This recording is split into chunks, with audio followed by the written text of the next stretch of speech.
Bonjour, merci d'être présent ce matin parmi nous. Et puis ce matin, quand on est parti, il pleuvait. Puis je me suis dit, ah, il pleut? Ah, ben c'est le bon temps pour louer le Seigneur.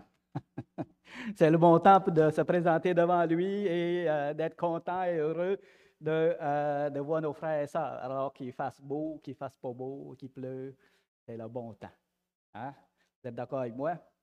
Puis ce matin, comme notre frère nous a mentionné, on va faire un partage sur le sujet d'aujourd'hui, c'est l'orgueil et l'humilité. Je pense que ce n'est pas la première fois qu'on entend parler de ça, mais j'aimerais qu'on entre dans certains aspects de ces choses-là, peut-être aller chercher un aspect plus pratique également, qu'on puisse réfléchir ensemble sur ça. Le but de tout ça, ben, c'est qu'on puisse être édifié à travers la parole du Seigneur, à travers les frères et sœurs qui ont des choses à nous apprendre, à nous exhorter, à nous encourager. Ça, bien entendu, on a besoin de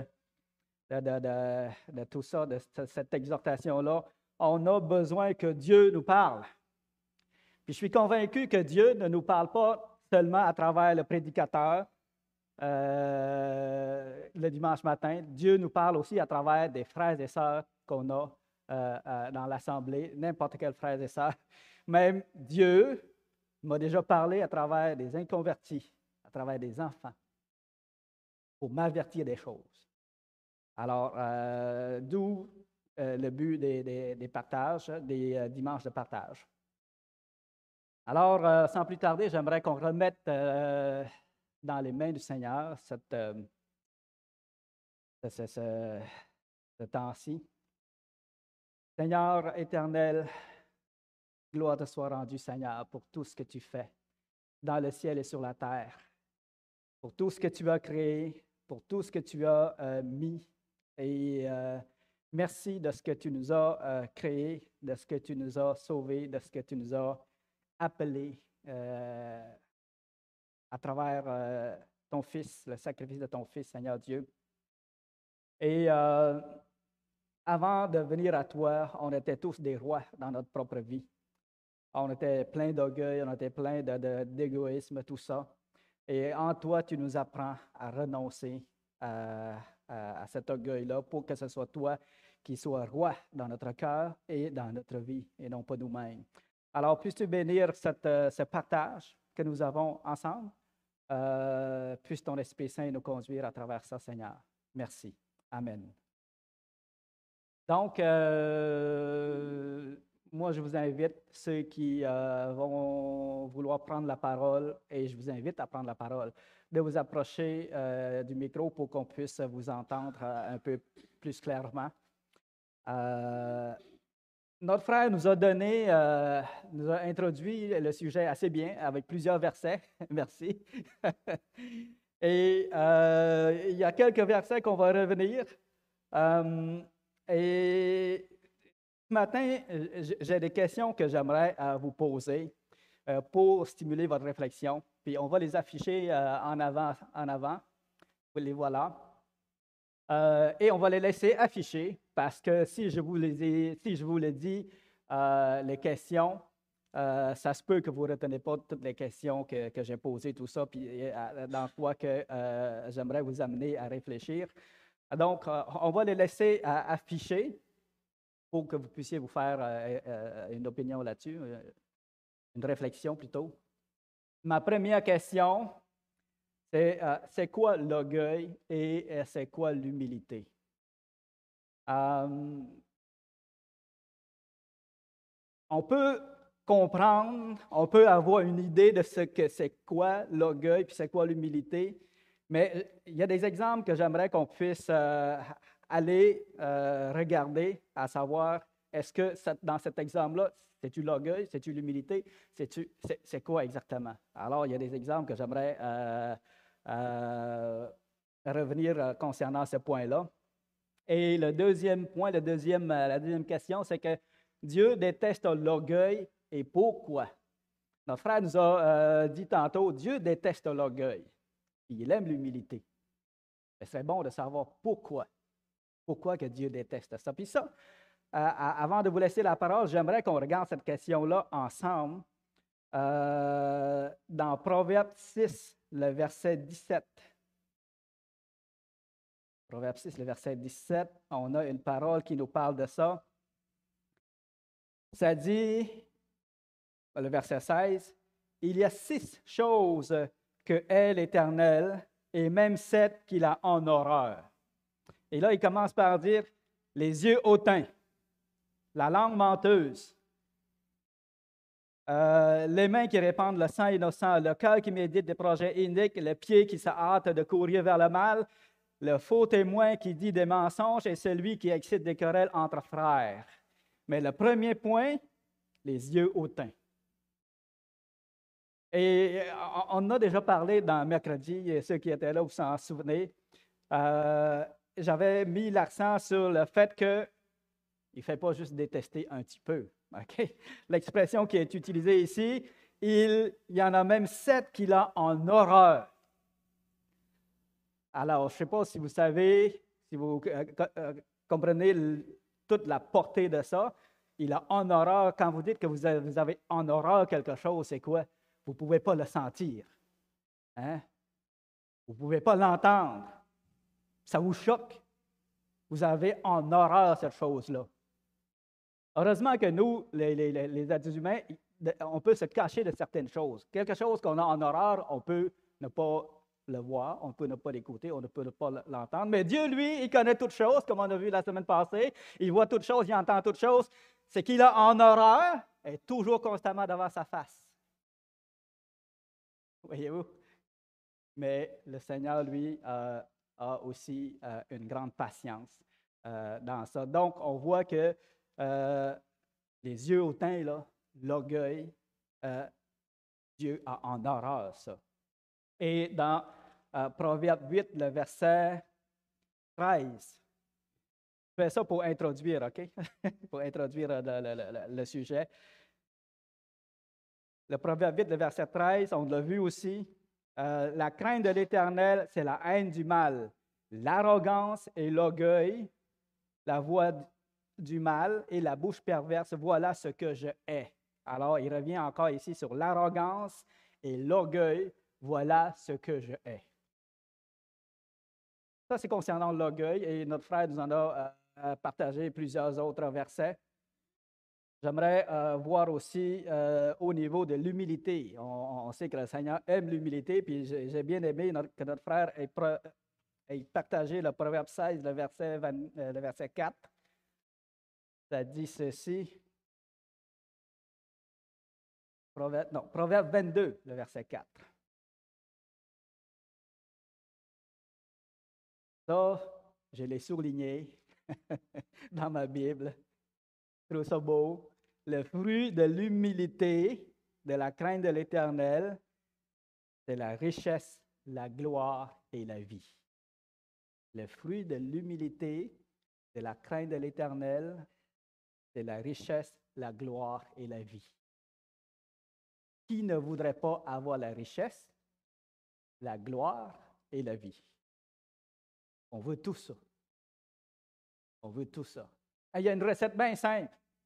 Sois humble devant Dieu. Crains l'Éternel. C'est simple. Alors, vous n'avez pas besoin d'accomplir des exploits pour avoir ça. Sois humble devant le Seigneur. Marche dans la crainte de l'Éternel.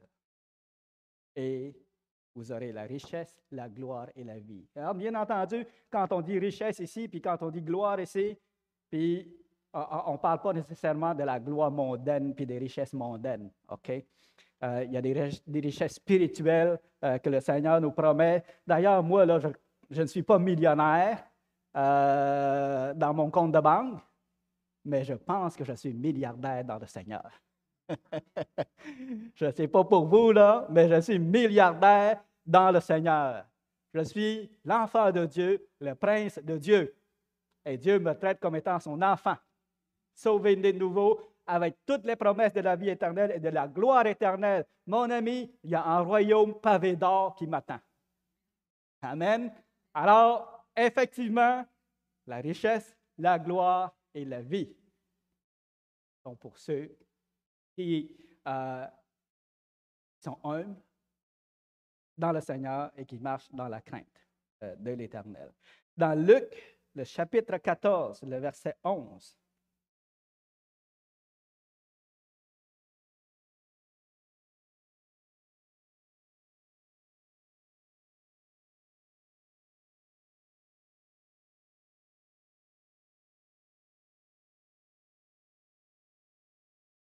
Luc 14, le verset 11. Car quiconque s'élève sera abaissé, et quiconque s'abaisse sera élevé. Alors, encore un verset qui nous dit comment que Dieu est l'orgueil et comment que, il aime l'humilité. Matthieu 18, le verset 4. On en a déjà parlé, j'en ai déjà parlé dans un de mes messages. C'est étonnant, ce verset-là, parce que la question qui préoccupait les disciples, c'était qui sera le plus grand dans le royaume des cieux. Si on veut lire à partir du verset 1, là, Matthieu 18, 1. En ce moment, les disciples s'approchèrent de Jésus et dirent, « Qui donc est le plus grand dans le royaume des cieux? » Moi, je pense que les disciples ont posé cette question-là. Puis si on était à leur place, on aurait aussi posé la question. OK? Voyez-vous, on a le Fils de Dieu devant nous, qui est venu du ciel, qui connaît les règles du ciel. Hey, pourquoi pas profiter de poser une bonne question? Qui va être le plus grand dans le royaume des cieux? Jésus, ayant appelé un petit enfant, le plaça au milieu d'eux et dit, « Je vous le dis en vérité, si vous ne vous convertissez et si vous ne devenez comme les petits enfants, vous n'entrerez point dans le royaume des cieux. » Alors ici, l'humilité était une condition qui va nous amener à nous convertir et à reconnaître le Seigneur, à l'accueillir dans notre vie. Donc, c'est comme une condition du salut. Ce n'est pas l'humilité qui est une condition du salut, mais elle va nous conduire à ça. Elle va nous conduire.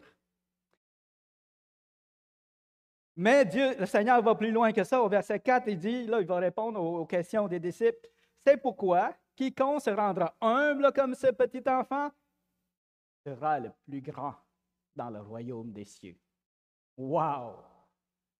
Ce n'est pas celui qui aura accompli le plus d'exploits qui sera le plus grand dans le royaume des cieux. On aurait pensé ça, que c'est celui qui va accomplir le plus d'exploits dans le Seigneur.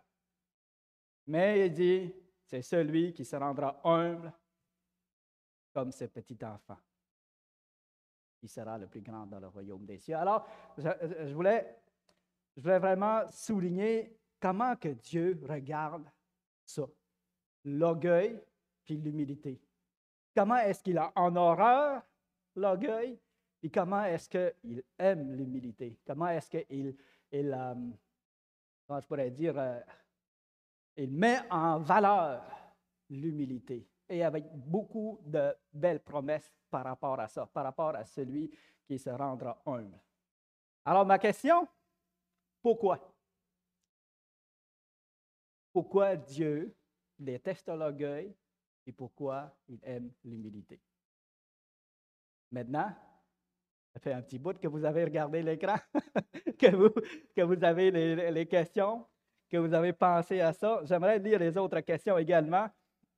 Vous pourrez apporter vos commentaires à une de ces questions-là, peu importe l'ordre.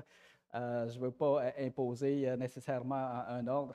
La troisième question, peut-on agir par orgueil sans le savoir? Hein? Ou même en pensant qu'on agit par humilité. Ça arrive-tu, ça? Hein? Ben, ça serait bon que si vous avez des exemples, qu'on puisse le partager. Qu'on puisse le partager parce que c'est un danger qui nous guette. Hein?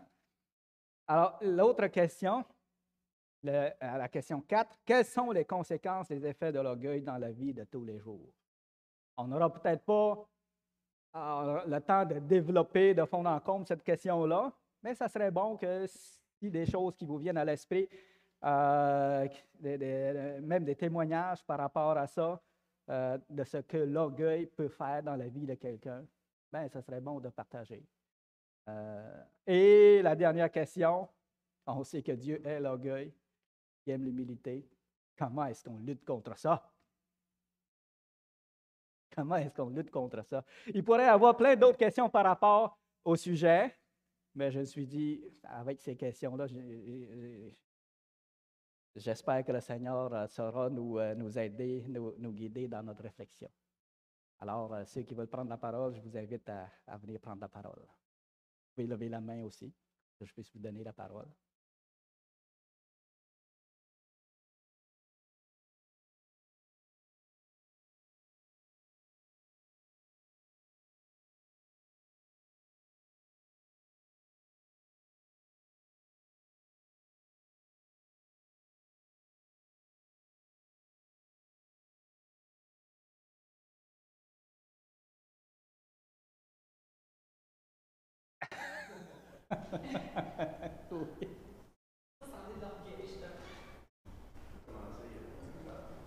Oui.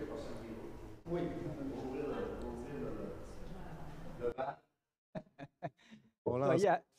Oui.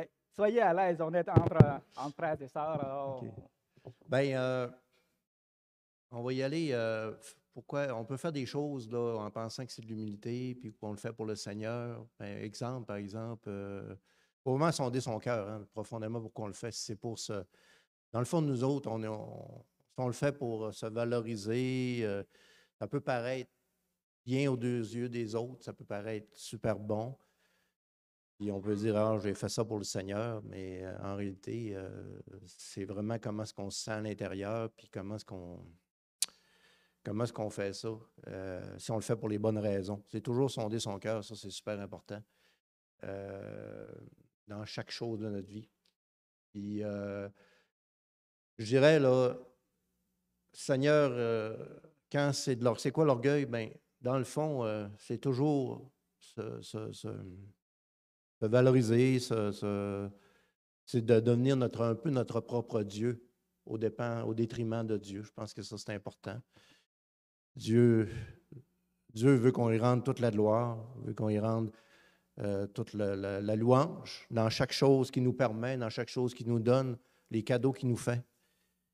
C'est pas évident à faire, là, mais et dès l'instant qu'on commence à penser que c'est par nos propres forces, dès l'instant qu'on commence à penser que c'est parce qu'on est bon, dès l'instant qu'on commence à penser que c'est par nos qualités personnelles, on vient de bloquer un peu le système, là. Eh bien, pas un peu, on vient de bloquer le système. Fait que, faut vraiment, tous les jours, sonder son cœur, revenir au pied de la croix, parce que on retombe à chaque jour dans ce piège-là. Puis je pense que c'est pour tout le monde, sans exception. Je pense que tout le monde, selon moi, là, je pense que tout le monde, sans exception, en fait. Des fois, c'est caché. Des fois, c'est au grand jour. C'est facile de voir les choses au grand jour. Mais vraiment sonder pourquoi qu'on le fait, pourquoi qu'on sert le Seigneur, pourquoi qu'on fait ci, pourquoi qu'on fait ça. Si on le fait vraiment pour nos motifs personnels, bien, des fois, juste prendre confiance en soi, bien, c'est peut-être pas une bonne raison. C'est la raison première, il faut vraiment le faire pour notre Seigneur Jésus. Et oui, la confiance va embarquer par la suite, peut-être. Mais il faut toujours garder dans la tête, c'est Dieu en premier. Facile à dire, c'est juste ça. Merci. Effectivement, frère, vraiment sonder le pourquoi qu'on fait quelque chose. Vous savez, personnellement, j'ai eu des combats là-dessus. Même si au début, on s'est dit qu'on se lève pour servir le Seigneur, puis on le fait pour le Seigneur, puis c'est un très bon motif. Mais avec le temps, le diable commence à y prendre, puis changer notre motif. Puis notre motif peut devenir, on peut commencer par l'humilité, puis être humble, et avec le temps, ça change. Le motif peut changer puis devenir un motif charnel puis orgueilleux. Et ce que notre frère a dit, il faut tout le temps se sonder, puis il faut tout le temps revenir au Seigneur. Effectivement, il faut tout le temps revenir au Seigneur, puis se sonder, puis pour se renouveler le motif de ce pourquoi qu'on fait telle chose pour le Seigneur. Il faut renouveler ça. Merci. J'ai bien aimé la définition du dictionnaire concernant l'orgueil. Il dit « estime excessive de sa propre valeur ». C'est ça que le dictionnaire dit. C'est une estime, un ou une, pour moi, c'est pas clair. OK, c'est bon. Une estime excessive de sa propre valeur. Et puis, je me suis dit, ouais, c'est... Parce que je peux vous donner des paroles que le Seigneur Jésus lui-même a prononcées. Puis si c'était prononcé par une autre personne, on saurait que c'est de l'orgueil. On saurait que c'est de l'orgueil. Mais vu que ça vient du Seigneur Jésus, on sait que ce n'est pas par orgueil qu'il a prononcé ces choses-là. Je donne un exemple. Quand que Jésus a dit dans Jean 8, le verset 12, il dit « Je suis la lumière du monde. Celui qui me suit ne marchera pas dans les ténèbres, mais il aura la lumière de la vie. » Pensez-vous? Il vient de se proclamer la lumière du monde.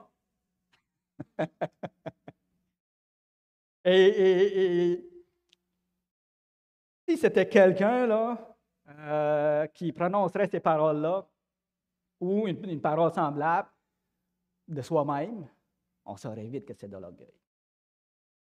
Mais dans le cas du Seigneur Jésus, on sait que même s'il a dit quelque chose qui semble être orgueilleux, dans le sens une affirmation, ben on sait que le Seigneur est resté humble à travers ça. Mais il n'a pas dit juste ça, hein? Il a dit plusieurs autres choses. Je suis le chemin, la vérité et la vie, et nul ne vient au Père que par moi. Mon ami, toute une déclaration, ça aussi. C'est-tu de l'orgueil? Je suis le bon berger donne sa vie pour ses brebis.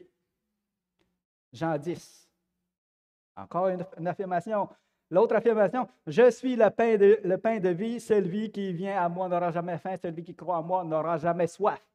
Eh, mon ami, toute une affirmation, toute une déclaration, ça aussi. Je suis le cep. Vous êtes des sarments. Celui qui reste attaché à moi, ben, il va porter beaucoup de fruits. En Jean 15. Encore une affirmation du Seigneur Jésus qui, normalement, on verrait de l'orgueil là-dedans. Mais dans ce cas-ci, on sait que ce n'est pas par orgueil.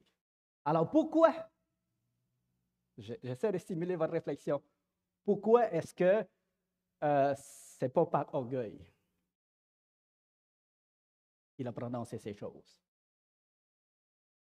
Parce que c'est la vérité, ce que notre sœur a mentionné. Oui. Parce que c'est Dieu. Oui. Il est notre Créateur. Oui. Premièrement, autrement dit, la gloire lui revient de toute façon. Oui.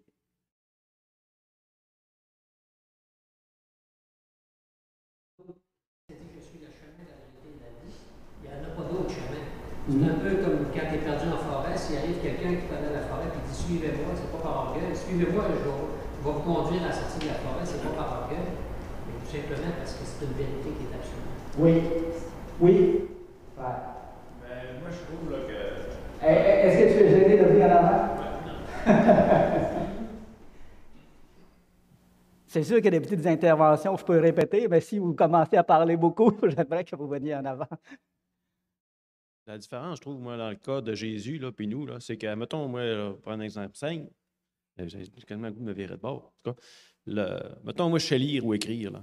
Ben, c'est grâce à Dieu qui m'a donné ce pouvoir-là de lire et écrire. Ça veut dire, il aurait pu permettre que je sois, mettons, dyslexique, puis j'aurais pas pu lire et écrire. Fait que je peux pas me glorifier de savoir lire, tu comprends? Ça, c'est sa gloire à lui qui me donnait le pouvoir d'être capable de faire ça. Mais dans le cas de Jésus, ben lui, là, il peut pas, veut dire, c'était Dieu lui-même, là. Fait qu'il peut pas redonner la gloire à quelqu'un d'autre, là. C'est à lui. Tout ce qu'il était capable de faire, veut dire, il ne peut pas dire, ben, c'était grâce à Dieu quand même, mais ils sont la même personne, là. Fait que lui, il pouvait dire ça, il pouvait s'enorgueillir, si tu veux, parce que c'était vraiment vrai qu'il était puissant, tout puissant. Moi, je sais lire, là, c'est pas à cause que je suis bon, là, c'est à cause que Dieu a permis que je sois bon, là. Mais lui, dans son cas, là, il pouvait s'enorgueillir, je veux dire, c'est grâce à lui qu'il était capable de faire ces choses-là. grâce à son Dieu, mais c'était lui-même. Ouais. Il y a une différence entre lui et nous là, OK. dans ce cas-là, moi je vois ça. C'est bon. Sans dire qu'il pourrait s'enorgueillir, je préférerais peut-être l'expression qu'il peut s'en glorifier. Il peut s'en glorifier de tout ce qu'il a fait, de toutes les œuvres, parce que la gloire lui appartient. Puis, parce qu'il mérite tout ça. Effectivement, ce que notre frère a amené, c'est vrai. Puis, ce que j'aimerais revenir sur ce que notre sœur a dit, dans le cas du Seigneur Jésus, parce que c'est vrai, c'est la vérité, et il a dit la vérité. Effectivement, mais si moi je vous dis une vérité, là, je vais vous dire, prenons une situation fictive, là, que mon père a été ministre de telle affaire. Là, je vous le dis, là, c'est vrai, puis je ne vous le ment pas, mon père a été ministre, mettons, de l'agriculture. Puis je le dis, là, hein? Je dis la vérité, là.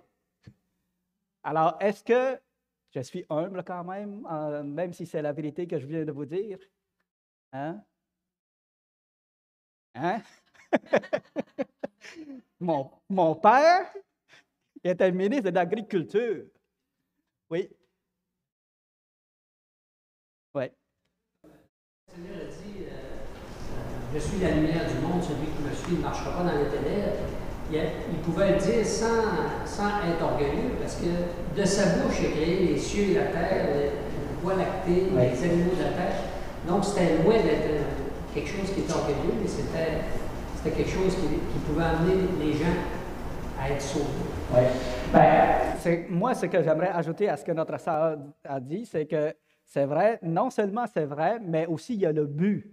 Le but, pourquoi que quelqu'un dit une chose, que quelqu'un fait une chose. Alors, le but est important parce qu'on peut dire, merci ma sœur d'avoir partagé ça, parce que c'est vrai, premièrement, parce que quelqu'un qui dirait que je suis professeur ou je suis docteur quelque chose pour me vanter, puis si je ne le suis pas, bien, c'est un mensonge, premièrement, puis deuxièmement, c'est par orgueil.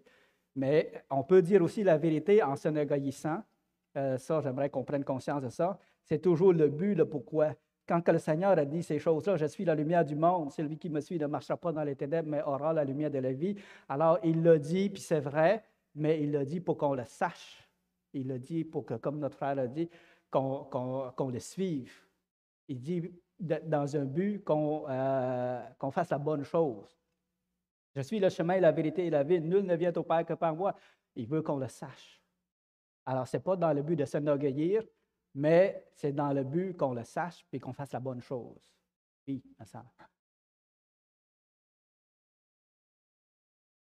Votre père qui est ministre, mais pas orgueilleux, être fier de Oui, je crois que oui. Qu'est-ce que vous en pensez? Est-ce qu'on peut quand même être fier d'une vérité qu'on a sans être orgueilleux? Oui, effectivement. Effectivement. Parce que c'est de là que il y a une fausse humilité. Puis le Seigneur ne veut pas non plus qu'on renie la vérité. Si mon père était ministre, oui, je peux en être fier, sans être orgueilleux. Mais comment à ce moment-là qu'on dirait ça? Il y a une manière de le dire. Hein? Tantôt, je faisais ça, là. Mais si je veux tout simplement dire la vérité puis en être fier, mon père, là, il a été premier ministre, pas premier ministre, mais ministre de l'Agriculture. Puis, je suis content qu'il ait été, parce que, bon, il a fait des choses et ainsi de suite, tout en restant humble. Alors, voyez-vous comment que la ligne est mince. Une chose, là, les mêmes paroles, la même vérité que l'on dise, ça peut devenir de l'orgueil ou on peut rester dans l'humilité. Alors, c'est quand même, ça se switch entre l'un et l'autre facilement. Oui, Père. Tu peux être fier, là, mais je veux dire, il faut que tu sois conscient que si, mettons, ton père a été ministre de l'Agriculture, ben, c'est à cause que Dieu l'a permis. Tu sais. Oui. Quand tu vois ça juste de cette façon-là, ben, ça t'empêche de t'orgueillir de ça. Oui. Oui. Puis encore là, je me dis, si on est en train jaser en personne, puis tu dis, avoue pourquoi comme ça, mon père est ministre de la Culture, ben, tu as manqué d'humilité, parce que la personne ne te l'a pas demandé. OK. Moi, j'ai l'impression qu'il aurait fallu que quelqu'un me demande ton père, qu'est-ce qu'il fait. Parce que sinon, ben, comme Jean-Marc disait tantôt, la ligne est tellement mince que l'amener comme ça, c'est pourquoi je pense qu'il y avait un orgueil aussi. Oui, Il y avait oui. honte de le dire. Oui. Ben, ça revient sur le but, hein? Le but, là, pourquoi qu'on le dit. Alors, si je le dis pour vraiment, mais si je dis, ben, je réponds à ta question, mon ami, je dis la vérité en répondant à ta question. Tu voulais savoir ce que mon père faisait? Ben, il était ministre de l'Agriculture. Alors, merci pour ces commentaires-là. Je trouve que c'est vraiment intéressant. Et le danger nous guette. Le danger nous guette dans nos conversations d'être orgueilleux. Comme, par exemple, oui. OK. Juste pour appuyer cette situation-là, souvent, il y a des situations qui vont faire en sorte que je m'affiche comme étant chef d'équipe. Parce que c'est dans mon travail, je suis chef d'équipe du département informatique au centre fiscal. Bon. Mais quand je dis ça, là, moi, je dis que ce n'est pas grâce à moi. C'est Dieu qui m'a donné ce poste-là. Puis j'ai vu tout le parcours que j'ai fait pour arriver là. Je vous dis là, que moi, je ne me voyais pas là-dedans. Moi, je ne voyais pas que j'étais la personne la mieux placée pour ce poste-là. Mais le Seigneur a permis que ce soit moi quand même qui ai été nommé. Alors, je le remercie. Puis quand je parle de ça, je remercie Dieu tout simplement de m'avoir placé là. Alors, je dis la vérité, je suis chef d'équipe TI au centre fiscal, mais c'est grâce à Dieu. C'est gloire à Dieu. Puis, je remercie le Seigneur de m'avoir permis de pouvoir aux besoins de ma famille, qu'on ne manque de rien. Alors, j'aurais pu dire, hey, c'est moi qui pourvois aux besoins de ma famille. Avec mon intelligence, j'ai obtenu un poste au centre fiscal. Non. C'est Dieu qui pourvoit aux besoins de ma famille. C'est lui qui a fait ça.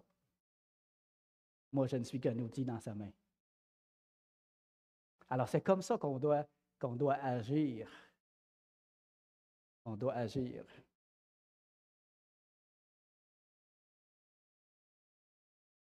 Autre chose? Oui.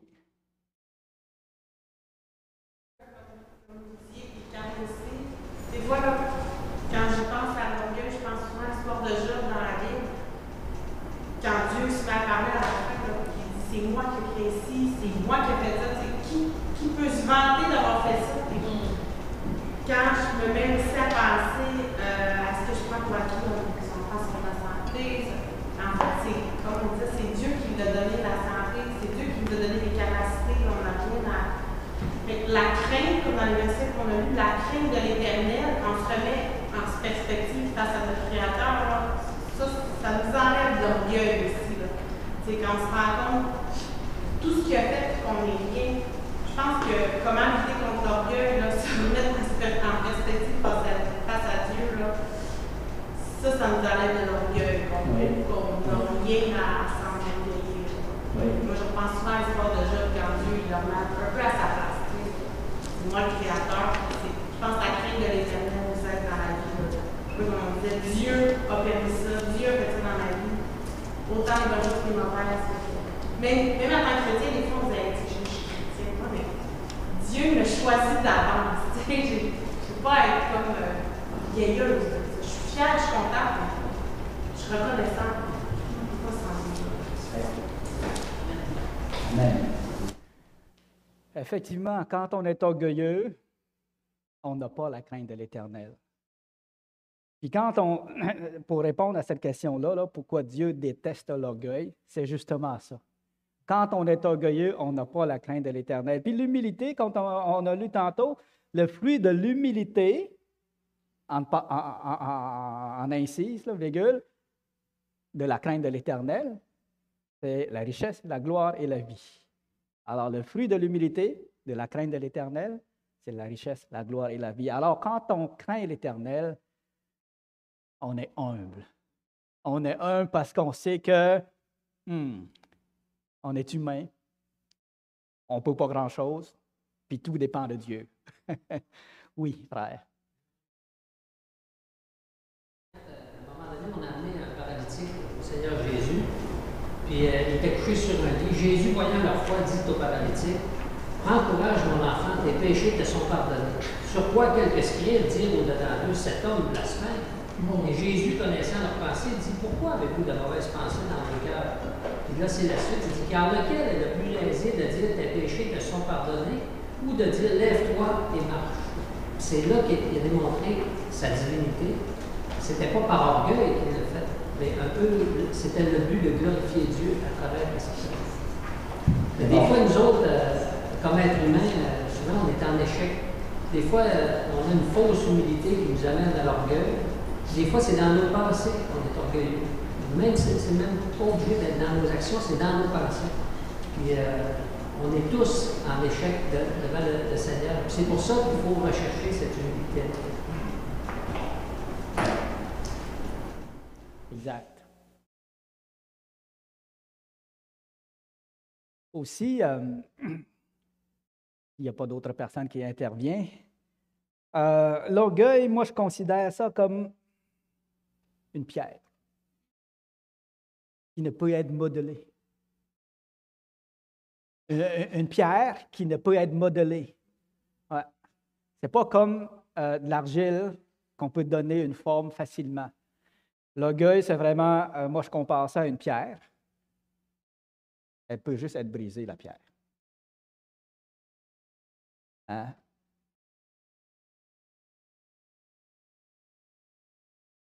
Oui. Plus on s'enfonce dans l'orgueil, plus ça dure longtemps, plus ça grossit. Moins on a la perception des choses, on découvre qu'est-ce que c'est Plus on s'écarte, on se demande on peut capter comme ça dans loin de Dieu. Ça va loin, ça va très loin. Oui, merci. Si vous pouvez venir en avant là, quand vous parlez, là, ça serait bien. Effectivement, Dieu, il veut nous transformer, ça on le sait. Hein? Il a besoin de nous transformer, non seulement parce qu'il veut, c'est parce qu'on a besoin d'être transformé aussi. On a besoin d'être modelé à son image. On a besoin d'être travaillé. Puis, quand on est orgueilleux, là, ça ne se fait pas bien. C'est comme une pierre.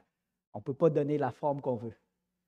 Et puis, voilà pourquoi l'humilité, la crainte de l'Éternel, ça nous permet vraiment que le Seigneur nous transforme.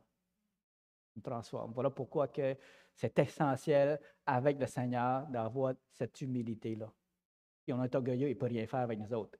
Tout ce qu'il va pouvoir faire avec nous autres, c'est nous briser premièrement. Et puis, le Seigneur a brisé Nebuchadnezzar d'une grande façon. On s'en souviendra, là. On pourra aller voir ça. Nebuchadnezzar, il se glorifiait. Il se glorifiait de ce que, hey, c'est par ma force, c'est par mon intelligence, c'est par mes astuces, ainsi de suite, que je peux avoir ces choses-là. Mais le Seigneur lui a dit non, c'est pas toi, c'est moi. Si vous voulez, on peut aller lire ça.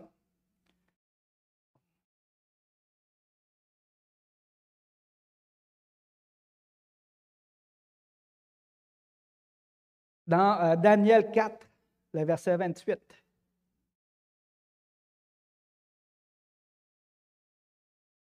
Le Seigneur va répondre à l'orgueil de Nebuchadnezzar.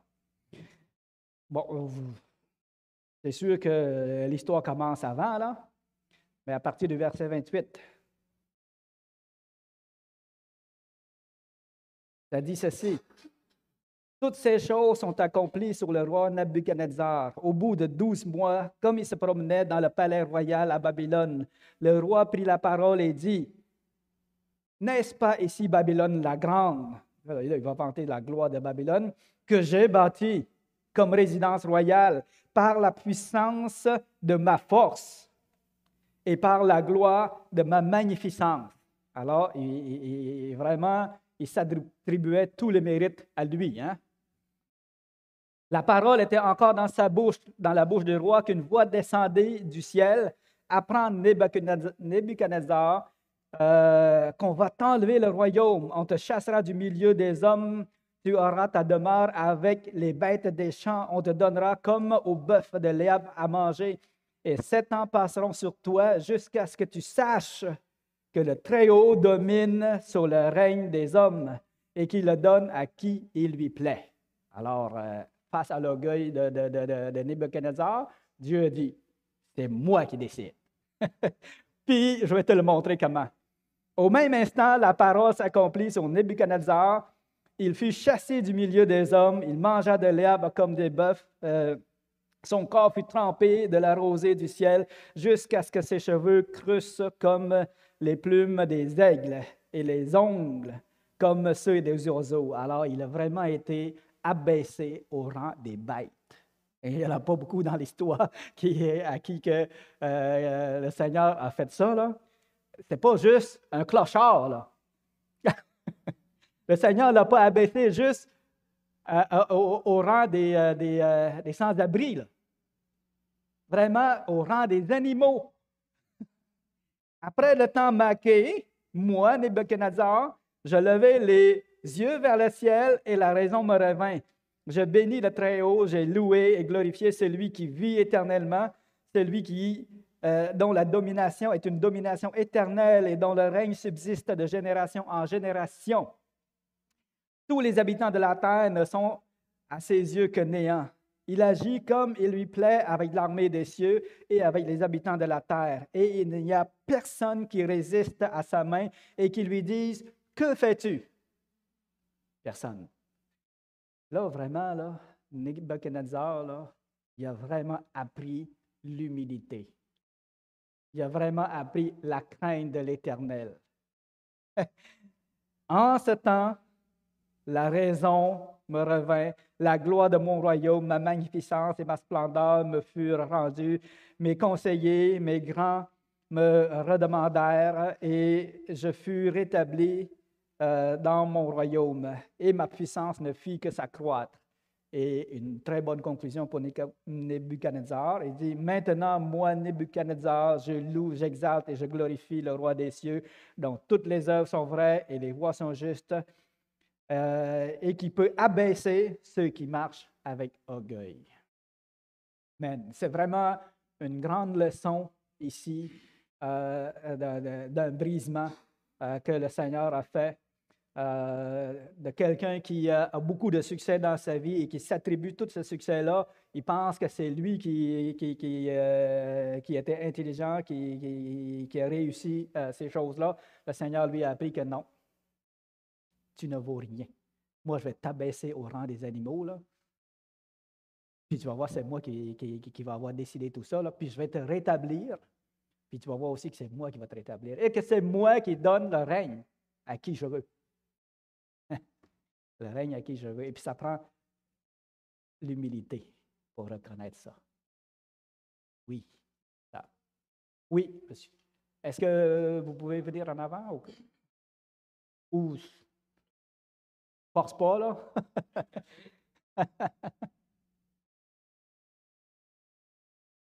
Bonjour. Je pense qu'il est possible de faire un lien entre la 2 et la 5 pour voir. Parce que dans la 2, Dieu déteste l'orgueil, mais l'orgueil, c'est l'occasion de la chute. C'est la chute de Satan qu'on voit en Ézéchiel 28 a amené la chute de l'homme. Donc Dieu ne peut pas ne pas aimer, ne pas détester l'orgueil, puisque c'est lui qui a amené la chute de l'homme et le péché dans le monde. Et le meilleur moyen de lutter contre l'orgueil, c'est dans le Nouveau Testament seulement, puisque Satan a été cloué au pilori, le péché a été cloué au pilori. Puis je me souviens plus de la référence, mais dans le Nouveau Testament, il nous est dit « Regarde l'autre comme supérieur à toi-même ».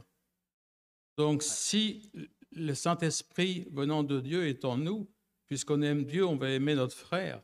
Et si on aime notre frère, on ne peut que le regarder comme supérieur à nous-mêmes. Donc, l'orgueil, théoriquement, n'existe plus.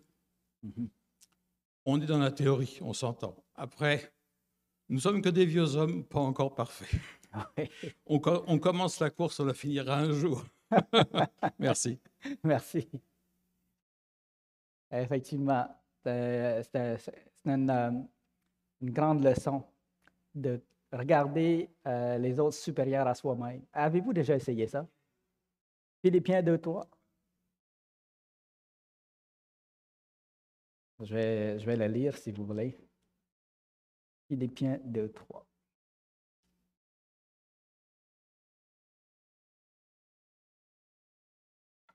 Ne faites rien par esprit de parti ou par vaine gloire, mais que l'humilité vous fasse regarder les autres comme étant au-dessus de vous-même. Amen. Avez-vous déjà essayé ça? De regarder les autres au-dessus de vous-même. Avez-vous déjà essayé? Oui, essayez, oui. Avez-vous réussi?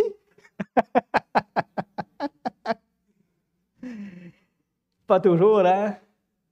Effectivement, j'ai essayé aussi. J'ai essayé aussi. Puis, je sens qu'il faut que je réessaye tout le temps. Il faut tout le temps que je réessaye. Oui, ça. Si on lit la suite, que chacun de vous, au lieu de considérer ses propres intérêts, considère aussi ceux des autres. Je pense que dans ce verset-là, quand on parle de regarder les autres comme étant au-dessus de nous, c'est dans considérer les intérêts. Pas meilleurs que nous, pas plus de valeur que nous, mais on ne va pas se mettre de l'avant, mais on va considérer les intérêts des autres. Je pense que c'est ça le contexte. Oui. C'est bon. Merci beaucoup. Oui. Je ne sais pas pour vous, là, mais comme je vais faire du pouce sur ce que Joël disait, que tant qu'on va être sur la terre, on va avoir des luttes contre l'orgueil. Puis moi, en tout cas, là, dans mon cœur, là, à chaque fois, je le vois, parce que, comme tu disais tantôt, l'Esprit est en nous, il habite en nous, il nous le montre. Puis aussitôt que je fais quelque chose, je sens que, hop, là, je fais de l'orgueil, là. Je me repens tout de suite, puis je demande au Seigneur de m'aider à vaincre ça, puis d'être capable une prochaine fois d'être meilleur, tu sais. Puis, mais tant qu'on va être sur la terre, tant qu'on va être dans ce corps de chair-là, avec notre vieille nature, on va toujours avoir de l'orgueil, malheureusement. On ne réussira pas à vaincre ça, mais avec l'aide de Dieu, on peut s'améliorer. Oui. Merci. Alors, donc, on est en train de répondre à la dernière question. Merci beaucoup. Avec l'aide de Dieu, c'est entendu. Et de sa parole, parce qu'il faut connaître sa parole, il faut connaître ce que le Seigneur enseigne, tout ça, et chercher à mettre en pratique. Alors, tout ça, c'est bon. Donc, il faut aussi être conscient. Le fait déjà d'être conscient de notre orgueil, c'est déjà un bon départ. C'est déjà un bon départ. Le fait de s'examiner aussi, parce que quand on ne s'examine pas, on ne se voit pas. Si vous n'allez jamais devant le miroir, vous ne saurez pas qu'il s'est développé un bouton ici. Là. Allez devant le miroir, non pas pour vous admirer, puis pour... mais juste pour voir tel qu'on est, là, avec le Seigneur. Voici le miroir. On s'examine à travers la parole et on prend conscience de notre orgueil, de nos défauts. Et à partir de ce moment-là, on peut y travailler. On peut y travailler. Si on ne s'examine pas, si on ne voit pas devant le miroir, on ne se voit pas, on ne sait pas qu'on est en train de s'enorgueillir, on ne sait pas qu'on est en train de faire quelque chose qui est contre sa volonté, avec un mauvais motif même, on ne sait pas. Mais quand on s'examine, qu'on étudie la parole, le Seigneur nous le révèle, qu'on soit attentif.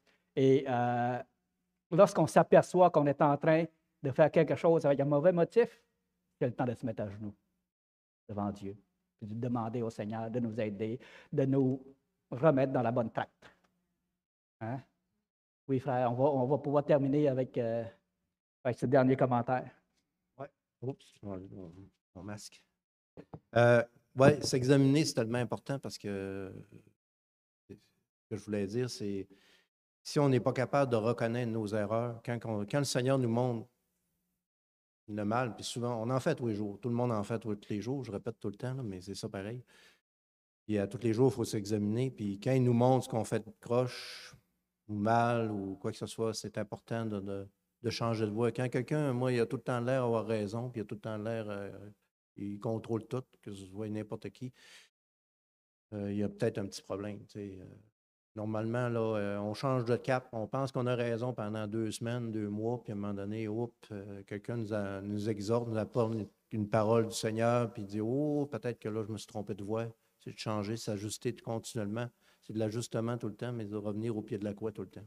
C'est ça. C'est important de changer puis d'écouter ce que le Seigneur nous dit, là. Merci beaucoup. Alors, prions. On va terminer le partage sur ça et merci beaucoup d'avoir partagé. Seigneur, grand Dieu Tout-Puissant, c'est vraiment un travail de toute notre vie. On a besoin de s'examiner, on a besoin de se voir à travers ta parole, comment qu'on est. On a besoin que tu nous dévoiles comment qu'on est aussi.